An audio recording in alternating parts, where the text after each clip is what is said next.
I'm going to introduce the speaker. That's the guy talking. He's the guy who's telling us what to do, which I listen to him. And that's why he's a guest speaker, and that's why he's become really a guiding light for our organization. And it's because he's had decades and decades. He's older than he looks.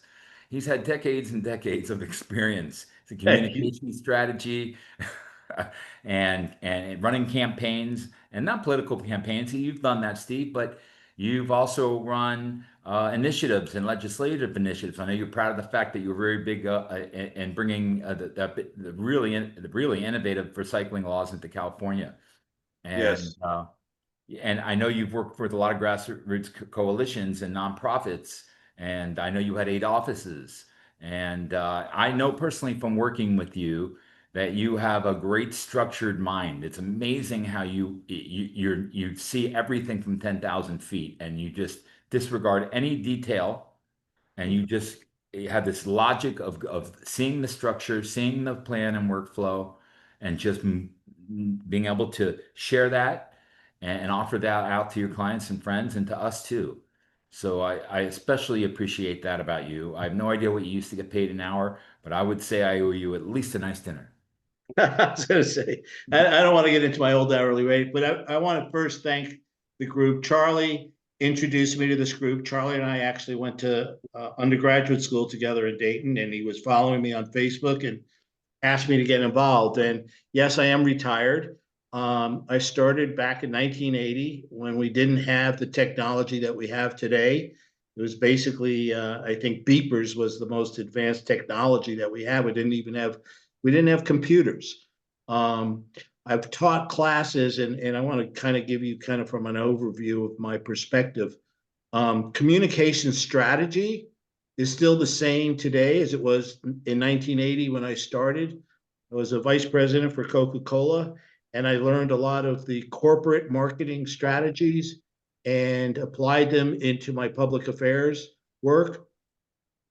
Communications, in my experience, I mean, everything that I've involved with, and it goes back to a simple term that I call laddering in research, and it's really understanding the core value that people have.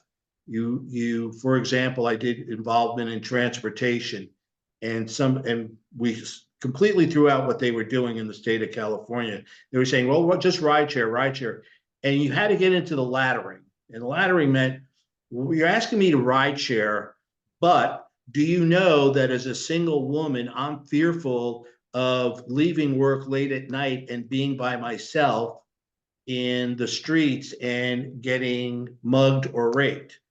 Do you know I'm fearful if I have children at home and or young children and I can't get a ride home?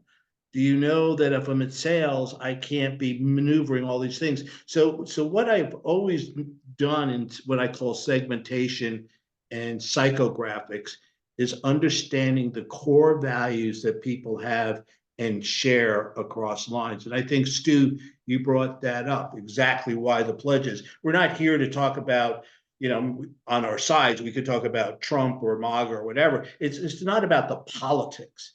It's about the core values that Americans share and tapping into that emotion, tapping into what if we get rid of democracy? What does it mean to you? And every campaign that I've worked in has been very successful, is really focusing on that. So next slide, because I can go on forever, all the campaigns I did, but I'm giving you, that was the core strategy. In work that I've done, what I always realized is that people sometimes, and when I got involved with this group, everybody wants to participate. So everybody brings something to the table. It's like a smorgasbord. It's like, hey, come on to the table. And we want to keep that. But everybody brings their different pieces to the table. And for me, it's starting out with what is the table? The table, you have to have organization. And if you don't have organization, the community starts to splinter. The community gets frustrated. The community is like, why did I do this? He didn't do that. What about? And so you cut. So another analogy I use is like, think of what I offered and Josh and the team accepted was think of me as an architect. I came in and said, what's the blueprint? What is the look that you're building? If you're building a house, are we building a Tudor? Are we building a modern? Are we building a French chateau? What is this architectural piece going to look like? And why are we doing it? So the mission was well established. And from that mission, we said, well, we need an organization. And in the organization, you need 4 to 5 key pillars that I call them to develop. So when you come to the table, you'd say, you know what, Steve, I'm really good at databases and research and building the list and who we should be going after. So now we have a committee that's formed on just databases and segmentation. So I come to the table, I know where I go. Next, once you know who you're targeting, and we're targeting every American, we're targeting everybody, whether they're Republican, Democrats, or independents, left. It's not about politics. It's not about an anti-Trump message. It's we share this core value of supporting our democracy. The segmentation is each one of them may have a different emotion of what they want. What will they lose if we don't have democracy? So it's important as we speak to them that they understand those differences. In the messaging and the targeting, it's important, and this is my corporate marketing branding, you have to have a slogan and a brand. What is that messaging? What's that one thing you want me to remember? And what I got out of when I did my analysis is the pledge. We're really making a pledge to democracy. And by making that pledge, there's easy steps to do it. We're asking you to make the pledge, go online, to ask your other friends to participate, and to advocate that to everybody. Once you go past your friends, and this is kind of a longer term strategy, hopefully in the 6 months or a year, we want everybody to ask their city council members, their state legislators, their congressional representatives, the local chambers, the local businesses, the local churches, everybody, anybody that has a responsibility in our democracy should be asked to take the pledge. And if you can't take the pledge of the core principles of democracy, and you're not opposed to these 12 threats, my message is then you're not a patriot. Then you're not, don't wave the flag and say you're an American, and that when you're in opposition of the founding fathers in this Constitution. We're not asking you to support whether the immigration policy is right or tariffs are right or whatever crazy shit that's being thrown out there. And Stu made this very clear. We're asking you to protect the core democracy of how we manage our lives. So the next group is our communications channels. Well, how do we get that message out? Obviously, the website, what I call is our library. Everything gets fed into the library, and it's organized in a way that when people come onto our thing, they know, make a pledge, got it. Educate yourself on the key issues of democracy, the key issues of threats, got it. Now I can research and understand it. Third channel is now we have a call to action. It could be anything from writing letters to outreaching to protest to whatever it may, and that's kind of what we're going to ask people to do. The next that Josh is involved in, I get unbelievable amounts of groups on my Facebook, and I've been forwarding them to Josh that are very similar to us. And we need a coalition. So it's not just to me, our group should stand out in the whole grassroots community as the group that calls for the pledge to democracy. Other people have other pledges. We're making that as ours, but we need to integrate ourselves with these other coalitions so we can become more and more powerful. And the last is tracking, and that's kind of just part of campaign management. How many hits are we getting on our social media? How many people are going to the website? How many pledges have we made? So we know where we're going. I would love to see us eventually get, quickly 10,000 to 100,000 to 1 million. I mean, I'd love to have 1 million people making our pledge within a year, and we track it. And one of the key things in tracking for those that are in social media, when you send out a social media post, we track how many people shared and liked it. And so we'll start to see which communications messaging hits them the best way, and we start to focus our campaign. So that's how a campaign is run, very structured, very organized. So when we ask people to join the organization, they have a place to go. It may be as minimum of make your pledge to someone to say, I want to volunteer, and they have a place to go. Next slide, please. So this is, we need graphic designers. I'm not a graphic designer. I am a strategist. We've went through a lot of wordsmithing. We've put this through ChatGPT. We've all been on the phone and spent tens and tens of hours of wordsmithing. But I think we've boiled down our key message, and now it needs to be organized graphically so it's appealing. But basically, it's renew and sign your pledge to democracy today for the next 250 years. It kind of goes back to our old thing. And we're asking you to do three things: accept our pledge, educate yourself on democracy and the threats, and take action. So one, as we said, is make your pledge and commitment, educate yourself about the principles, educate the threats against democracy, encourage others, and take action, make your heard. So those 5 easy steps, people can read it. They're not overwhelmed. They're like, okay, there's 5 things I'm asking you to do. Next step. Next slide, please. The pledge is and I think Stu, you did an unbelievable job. We're not making this a political, and a lot of the grassroots that are out there are very political, and it's important that we not align ourselves or be represented, I think, as an anti-Trump, anti-MAGA.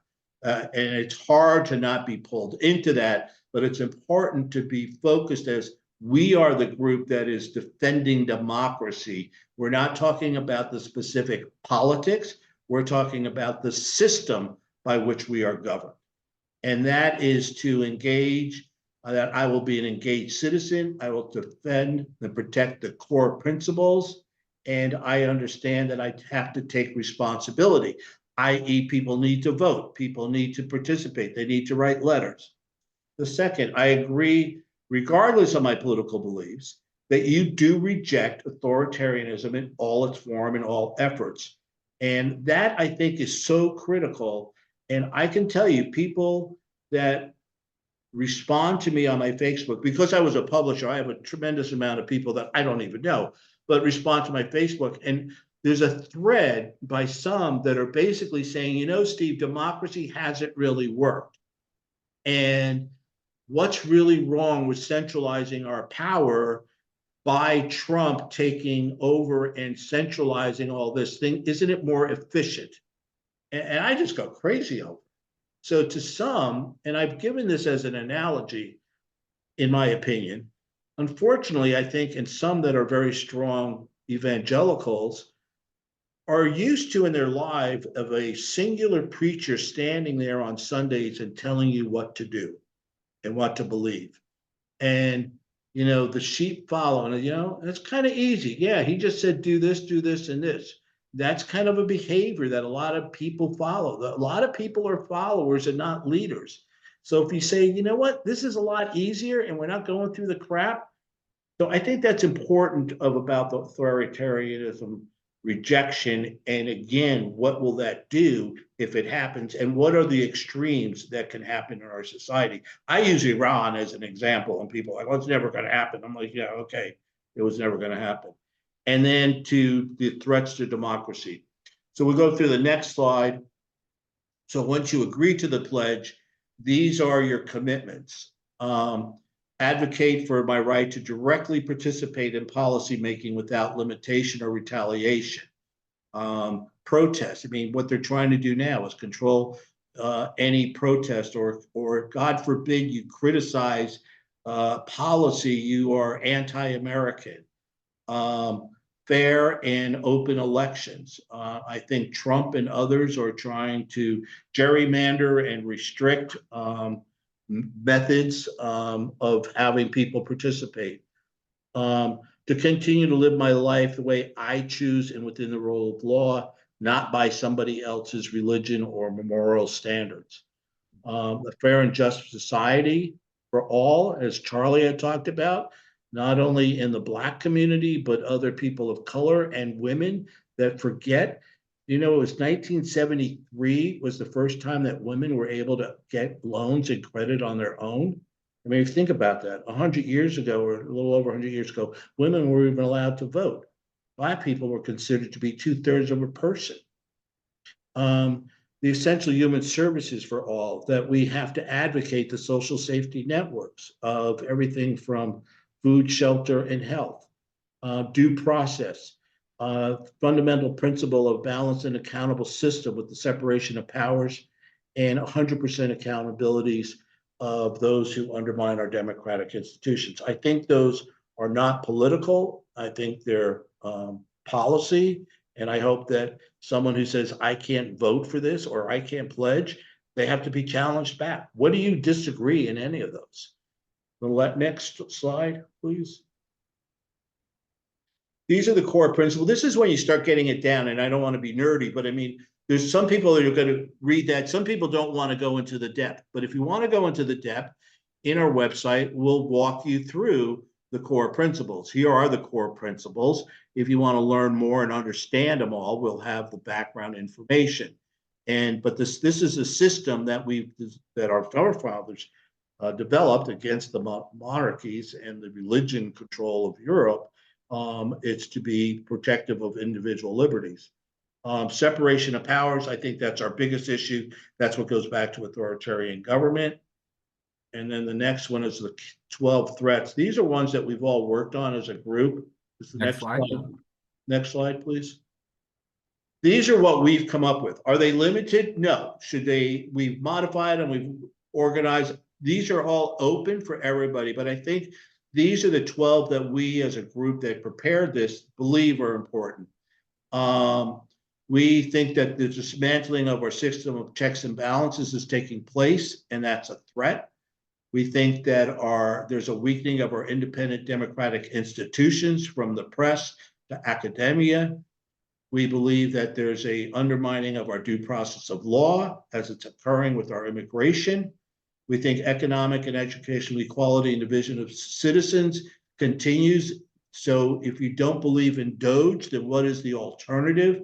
Because we do have people that have not had the right opportunities and need to be given the same ladder to climb. And so what is that alternative? Technocracy and the elitist agenda is something I'm very concerned about. It's something that began in the 1920s by Elon Musk's grandfather, that called for the world order to be broken into hemispheres. And our hemisphere was to be from Greenland to Panama. And you read that back in the 1920s, and the belief that those that are the oligarchy and the people that were the experts should be managing our government, and we should not be a democratic society, rather be managed by the resources of the entire hemisphere, integrated by these technocrats. It's crazy shit, but it's there, and it's when you look at the techno bros that they seek. There's a greater rise of authoritarian and fascism. When you start to read what the evangelicals are supporting, why do they support Putin? And I have a whole piece on that. It's crazy. The unification of church and state, the Christian nationalism has gotten more and more belligerent. White supremacy movements are now taking place. Charlie, you sent me some videos and clips of in the middle of major cities in the South. They're walking through without any reaction. The compromise of civil liberties and human rights, loss of freedom of speech and press, which takes place. Having the Associated Press not allowed back into the White House because they didn't call it the Gulf of America. That's crazy. Our democratic process and social needs, and expanded corruption and abuse in government with lack of oversight. That one was really a lot of focused on the Trump family, of what they're doing. So these are the threats that I think we can add to, and underneath each of them are so many examples. that we want people to pick and choose, or maybe they may want all of them. But for me, my biggest one is the separation of church and state and technocracy and elite agenda. I'm going to focus on those messaging. Other people may get involved and want to do more research and write on white supremacy movement. So you can pick and choose if you want to get involved. With that, I believe that I hope that this campaign structure and management and message narrowing of make your pledge today to democracy will be a standout for us and will attract, hopefully, hundreds of thousands of people to our effort and begin to educate people. Yeah, just a little couple pictures of our website. We can, so if you visit the web, here's what they'll look like. And, again, this call is educational. I've had great speakers. We'll have more. And we've had great education pieces. It's a way for us to gather and feel like we're not alone. We have a community. But really, it's a call to action. It's outreach and it's enrollment. And, so please join us. Even if you don't have a lot of time or you don't have a lot of leadership skill or you're worried, what can I do? Or I'm too busy in my life. Well, it doesn't matter because you can invite other people. You certainly know other people that are concerned. And you could say, hey, you could spread our message. Hey, please come to this call and say hello to these people because I know you're interested in what's going on. I know you're active, and these folks might be able to help you become more active or more effective in your advocacy. And you might even want to work with them on their project. We know we're not the only one out there, but for me, that's the least you could do, and not just for us, for everything we talked about on this call. Spreading the word, talking to people, standing up for our principles of democracy. If you can't make your voice heard, I personally believe that we're taking, at that point, if we can't make our voice heard and we're not standing up, we're taking our democracy for granted. And if it slips away on us, then we can look back and say, gee, I wish I had done more. So I'm doing as much as I can, and I'd like everybody to, and that's what this community is about. So please come back to the call. Please share the call with other people and ask other people to join us and join you. Okay. Then there's lots of different ways, like it was mentioned, our website, our social media, coming back anytime at the call. So the calls are always in the same link. They're always 8:30. Any call invite RSVP works because the link is always the same. They're always Thursday. They're always 8:30. They always have a different speaker, a different educational piece. Okay. And then next week it should be really interesting. So, if you value your freedom and liberties, now's the time to stand up for our democracy. Please help us do that. And thank you so much for the speaker. Thank you so much for Stu. Thank you so much for the team and everybody being on the call. I'm 4 minutes over, so I really appreciate it. Thank you. Thanks, everybody. Right. Appreciate it. Good night. Good night. Thanks all.